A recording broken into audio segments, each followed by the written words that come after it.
எதிர்க்கட்சி கூட்டணியான பரிகாத்தா நேஷனலில் மஇகா மற்றும் மசிசா இணைய விரும்பினால் தெளிவான நேர்மையான நிலைப்பாட்டை கொண்டிருக்க வேண்டும் என்று அந்த கூட்டணியின் ஒரு உறுப்பு கட்சியான கிரகான் இன்று வலியுறுத்தியுள்ளது.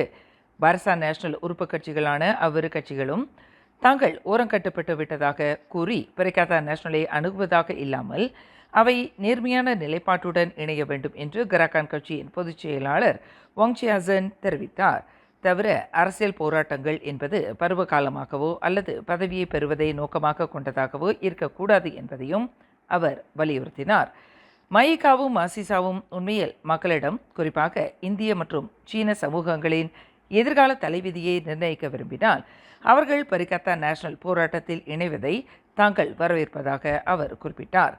இந்த வரவேற்பும் அழைப்பும் வற்புறுத்தலின் அடிப்படையில் இல்லாமல் சுயமாக தன்னார்வத்துடன் நேர்மையின் நிபந்தனையின் அடிப்படையில் இணைவதாக இருக்க வேண்டும் என்று வாங் சியாசன் வலியுறுத்தினார். மேலும் செய்திகளை தெரிந்து கொள்ள கீழே இருக்கும் பெல் பட்டனை அழுத்துங்கள். உங்கள் மகிழ்ச்சியை வெளிப்படுத்த லைக் மற்றும் ஷேர் செய்யுங்கள். தொடர்ந்து திசைகளோடு இணைந்திருக்க சப்ஸ்கிரைப் செய்யுங்கள்.